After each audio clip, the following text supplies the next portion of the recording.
इस चैप्टर का last article है रेंसिडिटी और इसके बाद हम करेंगे balancing of chemical equations. Rancidity is a term generally used to denote unpleasant odour. खरीदा और खा लिया नहीं, वो उस केस में रेंसिड नहीं होता, पर आप उसको खोल देते हो तो हो जाता है। ऐसा क्यों होता है? Due to the presence of inert gas. तो ways to prevent rancidity using antioxidant, उसमें एंटीऑक्सीडेंट्स यूज कर सकते हैं, रेफ्रिजरेट कर सकते हैं, वैक्यूम पैक। अब यहाँ पे जो आपके वेरिएबल्स हैं इनकी इक्वेशंस यूज करेंगे एबीसी लगा के। एक वो मेथड है, एक जो मैंने कल आपको कराया था हिट एंड ट्राई मेथड, वो थोड़ा इजी रहता है। ओके बच्चों, कल हमने कहाँ तक कर लिया था? कल हमारा लास्ट आर्टिकल था कोरिजन, जिसमें आपने क्या पढ़ा था? हमने आयरन देखा था कैसे वो कोरोड हो जाता है, रस्टिंग की प्रोसेस के बारे में अच्छी तरह से समझा था। तो इस चैप्टर का लास्ट आर्टिकल है रेंसिडिटी और इसके बाद हम करेंगे balancing of chemical equation. Starting में ही बताया था, लास्ट में कराएंगे तो उसको भी करेंगे, उसके 10-15 एग्जाम्पल्स कर लेंगे। तो बैलेंसिंग पे क्वेश्चन आते हैं, कैसे करते हैं? सबसे आसान ट्रिक बताऊंगी कि बैलेंसिंग को कैसे किया जाता है, ठीक है। तो अब हमारे इस चैप्टर का लास्ट आर्टिकल है रेंसिडिटी। रेंसिडिटी क्या होती है? चलो एक एग्जाम्पल के साथ बताती हूँ। लेज खाते हो आप सब घर में, ठीक है, छोटे बच्चे खाते हैं, सब खाते हैं, बड़े भी खाते हैं कुरकुरे और लेज। जब आप उस पैकेट को खोलते हो कितने क्रिस्पी निकलते हैं ना उसमें से लेज या फिर कुरकुरे। अगर आप उसको रख दो 1 घंटे या 2 घंटे के बाद रख दो तो उसकी क्या हालत होती है? वो थोड़ा सा ऐसे लीजी बीजी सा हो जाता है।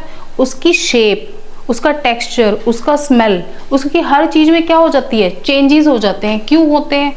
उसी प्रोसेस को क्या बोलते हैं? रेंसिडिटी। रेंसिडिटी क्या होता है? जो उसमें स्टोर्ड फैट होता है उसमें क्या होना, उसकी एनवायरनमेंट से उसका क्या होना, इंटरेक्ट होना और उसमें चेंजेस आ जाना, उसको, इस प्रोसेस को क्या बोलते हैं? Rancidity. Rancidity is a term generally used to denote unpleasant odour, मतलब जो ऐसी खुशबू आना जो आपको अच्छी नहीं लगती।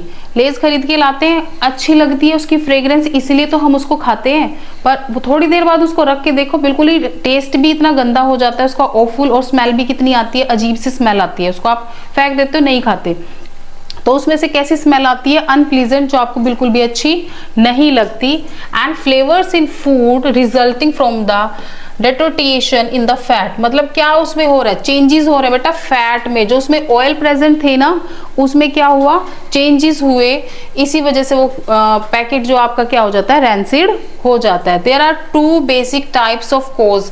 क्या कारण है रेंसिडिटी होने की? कोई खाने की चीज, कोई एडिबल आइटम आपका रेंसिड हो जाता है, उसके पीछे क्या कारण है? 2 हैं, ऑक्सीडेटिव एंड हाइड्रोलाइट्स। ये 2 कारण है जिसकी वजह से कोई भी आपका एडिबल आइटम क्या हो जाता है? रेंसिड हो जाता है। और मोस्टली ये किस में होता है? जो आपके पैक्ड फूड्स होते हैं ना, जो प्रिजर्व्ड फूड्स होते हैं ऑलरेडी, चिप्स हो गए, कुरकुरे हो गए, इस तरह के आपके कितने भी आपके इस कैटेगरी में आ जाते हैं, ये सारे के सारे कौन सी प्रोसेस होती है इसमें? अगर आप उसको खुला छोड़ देते हो वो रेंसिड हो जाते हैं। उस प्रोसेस का नाम होता है रेंसिडिटी, ठीक है। अब रेंसिडिटी से बच कैसे सकते हैं? बचने का तो कोई उपाय है नहीं, वो तो खराब होना ही होना है। हाँ, हो सकता है अगर आप उसको क्या करें, मॉइस्चर प्रूफ कंटेनर में उसको बंद कर ले, ठीक है, यूजिंग, हाँ, अगर मान लो आपकी वो कंपनी से एक चिप्स का पैकेट बन के आया है, ठीक है, वो रेंसिड नहीं होता, वो इतने दिनों से मतलब शॉप पे टंगा हुआ, ये तो नहीं है कंपनी से आज ही निकल के और आपने आज ही खरीदा और खा लिया, नहीं, वो उस केस में रेंसिड नहीं होता, पर आप उसको खोल देते हो तो हो जाता है। ऐसा क्यों होता है? Due to the presence of inert gas. उसके अंदर क्या फिल होती है? इनर्ट गैस फिल होती है, जिसकी वजह से वो रेंसिड नहीं होता। अब एक इनर्ट गैस जो आपको याद रखनी है वो है नाइट्रोजन।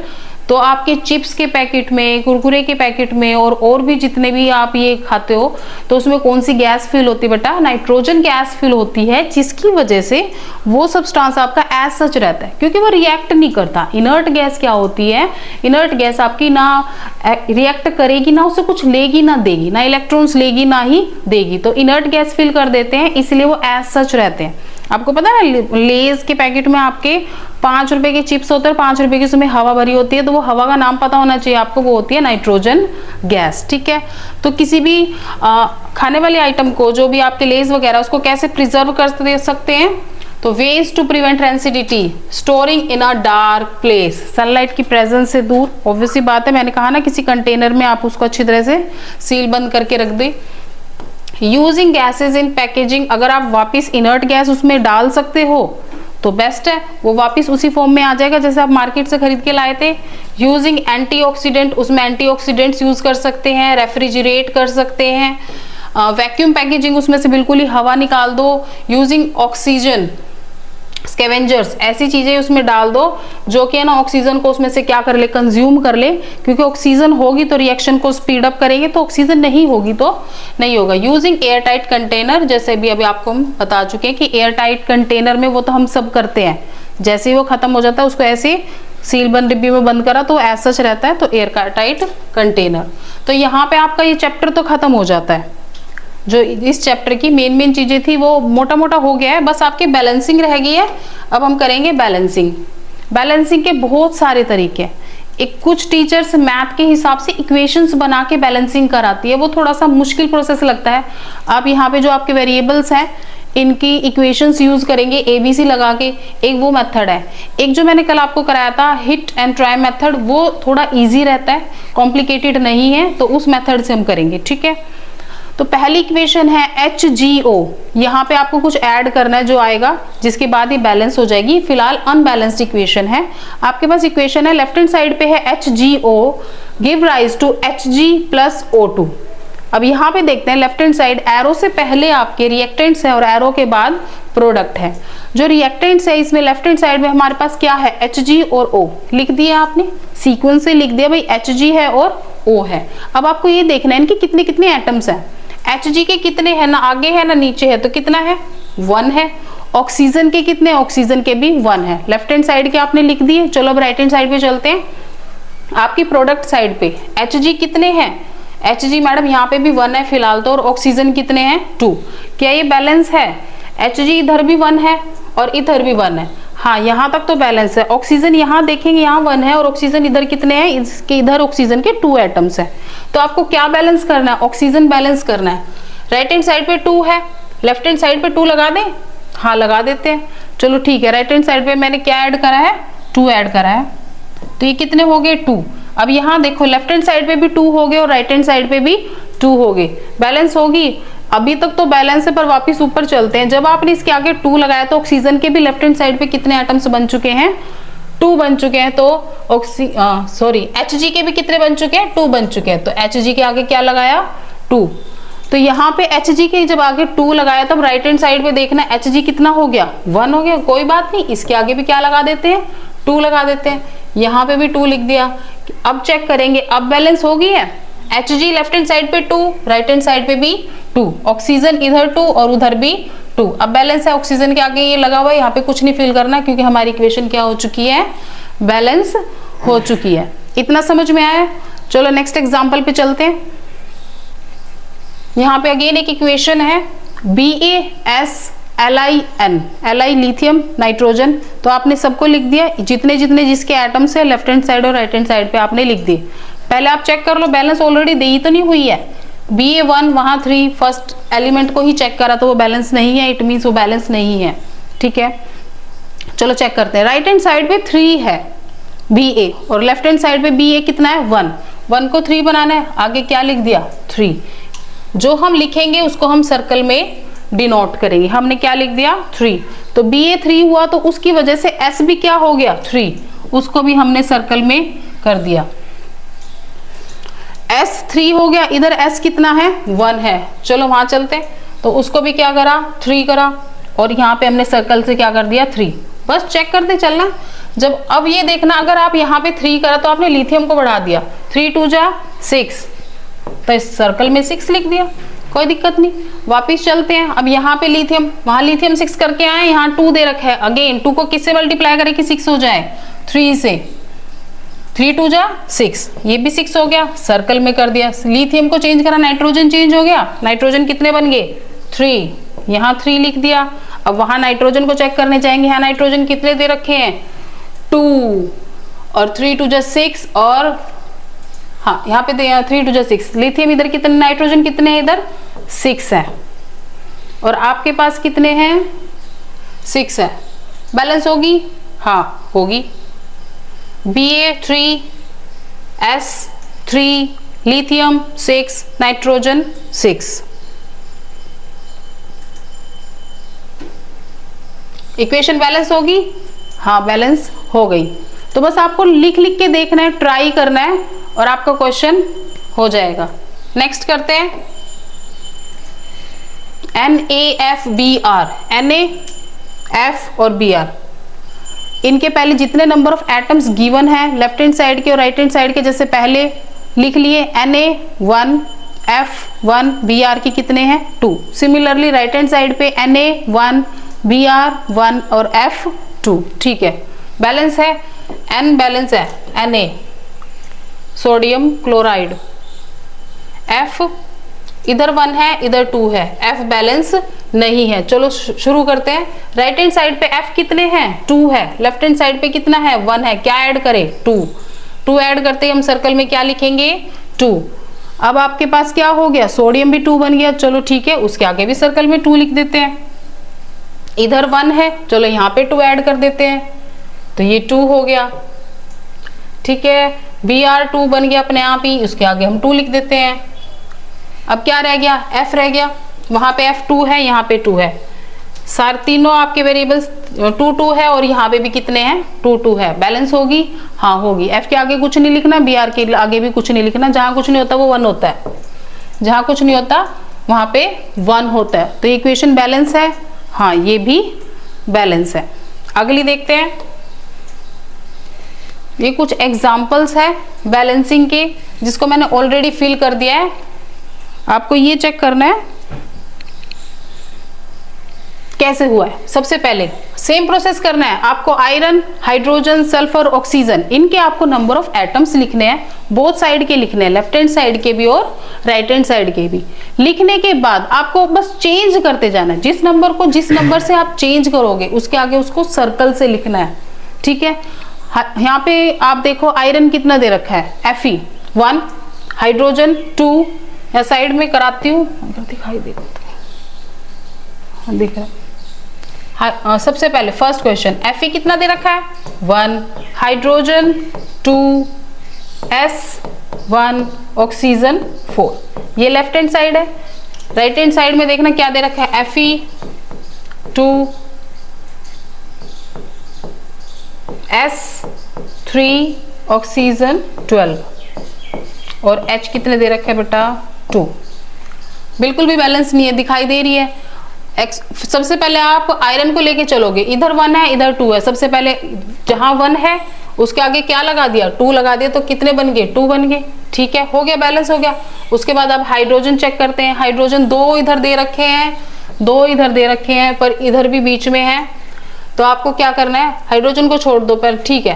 पहले आप इसको लेके चलो सल्फर को, सल्फर 1 है इस तरफ 3 है, तो आगे क्या ऐड कर दिया 1 का, तो जहां पे 1 है उसको क्या कर देंगे 3, तो ये कितने बन गए 3। नाउ ऑक्सीजन को लेके चलेंगे, ऑक्सीजन 4 है, जैसे ही आपने 3 ऐड करा हाइड्रोजन का नंबर और ऑक्सीजन का नंबर ऑटोमेटिकली चेंज हो चुका है। हाइड्रोजन हो गया 6 और आपके ऑक्सीजन हो गए 12 हो गए।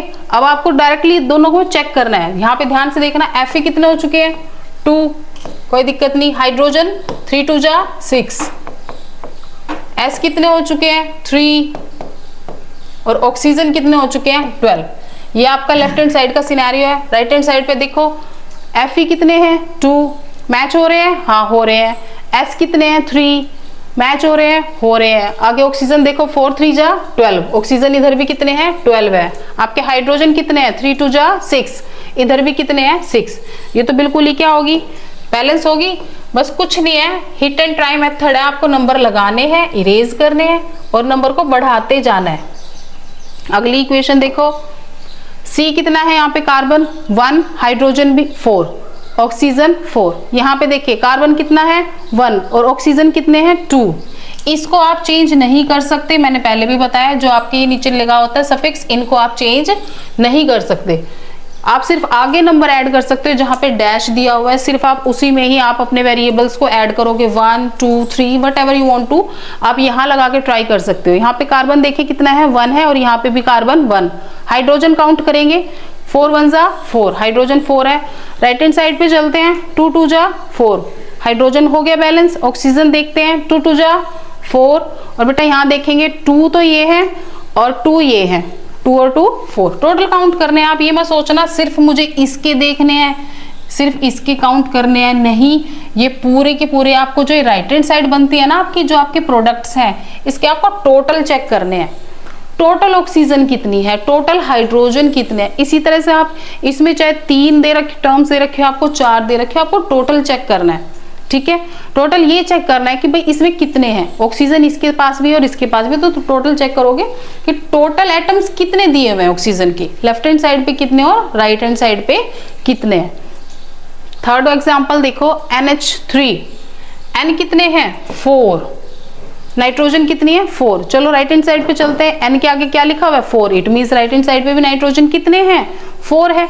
चलो हाइड्रोजन देखते हैं, हाइड्रोजन के नीचे सफिक्स क्या दे रखे 3, 4 3 जा 12, तो हाइड्रोजन और तो कहीं नहीं है, नहीं, तो हाइड्रोजन कितने हैं 12, यहाँ पे चेक करना 6 2 जा 12, राइट हैंड साइड पे भी कितने हैं 12 है, हाइड्रोजन बैलेंस है। हाँ, अब क्या बच गया ऑक्सीजन, ऑक्सीजन को देखते हैं 5 2 जा 10, लेफ्ट हैंड साइड पे ऑक्सीजन कितने हैं 10, राइट हैंड साइड पे देखो 6 तो ये है और 4 ये है, और 6 और 4 कितने होते हैं 10, ऑक्सीजन भी बैलेंस हो गया, हाँ बैलेंस हो चुका है। चलो भाई अगला एग्जांपल देखते हैं, fourth one, SiO2 plus dash HF, Si1, right hand side में चलते हैं, Si1 हो गया, ऑक्सीजन 2 1 जा 2, इधर ऑक्सीजन देखते हैं, ऑक्सीजन के कितने एटम्स हैं 2 ही एटम्स है, तो ऑक्सीजन भी बैलेंस हो गई है।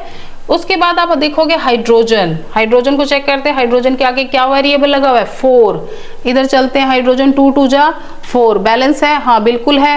F को चेक करेंगे, F भी कितने हैं 4, और F के यहाँ पे सफिक्स क्या लगा हुआ है 4, सारी इक्वेशंस क्या हैं बैलेंस है। लास्ट फिफ्थ एग्जाम्पल, MgOH की power 2 plus dash HCl give rise to MgCl2 plus dash H2O। चलो चेक कर लेते हैं, Mg के आगे क्या है बेटा 1, लेफ्ट हैंड साइड में Mg की वैल्यू कितनी है 1, राइट हैंड साइड देखते हैं, राइट हैंड साइड पे Mg की भी वैल्यू कितनी है 1, Mg हो गया बैलेंस, हाँ हो गया। OH मतलब ऑक्सीजन भी 2 है, पर आप पहले हम ऑक्सीजन को काउंट करते हैं, ऑक्सीजन कितने 2, और तो नहीं है, नहीं है, तो लेफ्ट हैंड साइड पे ऑक्सीजन कितने हैं 2 है, राइट हैंड साइड पे चलते हैं, ये रहा ऑक्सीजन, ऑक्सीजन के आगे क्या लिखा हुआ है 2, तो राइट हैंड साइड पे भी ऑक्सीजन कितने हैं 2 है। अब देखते हैं हाइड्रोजन, हाइड्रोजन कितने हैं 2 तो ये है और 2 ये है, तो टोटल हाइड्रोजन कितने हो गए 4, राइट हैंड साइड पे चलते हैं, 2 2 जा 4, राइट हैंड साइड पे भी हाइड्रोजन कितने हैं 4। नाउ लास्ट आपका एटम बच गया, वो है क्लोरीन, क्लोरीन के देखते हैं, क्लोरीन दे रखे हैं 2, और तो नहीं है कहीं भी, नहीं, और इधर देखो यहाँ पे भी क्लोरीन कितने हैं 2 है। लेफ्ट हैंड साइड किसके इक्वल आ गई राइट हैंड साइड के, तो ये इक्वेशन क्या है बैलेंस्ड है, हाँ बिल्कुल बैलेंस्ड है। तो इस तरह के क्वेश्चंस आपको घर पे प्रैक्टिस करनी है, क्योंकि बैलेंसिंग पे क्वेश्चन जरूर आएगा। तो इस तरह से आपका ये चैप्टर होता है खत्म, जो इसमें इंपॉर्टेंट थे, जितना भी इंपॉर्टेंट कंटेंट था वो हमने कर लिया। केमिकल रिएक्शन एंड इक्वेशन, अब इसमें आपको सिर्फ रिवीजन की रिक्वायरमेंट है, इक्वेशंस आपको बना के देखनी है, टाइप्स ऑफ रिएक्शन को आपको रिवाइज करना है, 5 है एग्जांपल, जितने आप ट्राई करोगे बेटा उतना ही ये चैप्टर इजी होता रहेगा। स्टार्टिंग से आपको इक्वेशन पे ज्यादा एफर्ट लगाना है, थ्योरी पे कम लगाना है। इस चैप्टर में से इक्वेशंस वाला पोर्शन ज्यादा आता है, आपसे एग्जाम्पल दिए जाएंगे कि किस तरह की इक्वेशन है, जो 5 टाइप्स की आपकी इक्वेशंस है, आपको उसमें एफर्ट ज्यादा लगाना है। ये 5 टाइप की इक्वेशन जो आपने करी थी, जो हमने कराई थी, इनमें अच्छी तरह से समझाई थी, एक छोटी छोटी डेफिनेशन लर्न करनी है इनकी इजी, और इनके साथ इजी एग्जाम्पल आपको अपने नोट्स बनाने हैं, यहां से भी कॉपी कर सकते हो, और आपको उनको मल्टीपल टाइम रिवाइज करना है। इतना मुश्किल चैप्टर नहीं है, बस आपको इन पे रिएक्शंस का ध्यान देना है, जो रिएक्शंस कराई है आप बस उनकी प्रैक्टिस कर लो, उसके बाद आपको एक्स्ट्रा करने की और बिल्कुल भी रिक्वायरमेंट नहीं है। ये मैंने समझा दी थी आपको, ये वाली समझाई थी ना पिछली क्लास में, तो इनको आपको मल्टीपल टाइम रिवाइज करना है। 5-6 इक्वेशंस आप खुद से करके देखो, आज वाले मेथड को अप्लाई करके देखना है, जैसे हमने करा है। आसान तरीका है, इक्वेशंस नहीं बनानी, मैथ ऑलरेडी हेक्टिक है, तो हम साइंस में मैथ को नहीं लेके आते, इसका अलग मेथड है, हिट एंड ट्राई मेथड करो, ये आपको हमेशा है ना मतलब आंसर दे देता है। ठीक है, तो that's all for today class, thank you.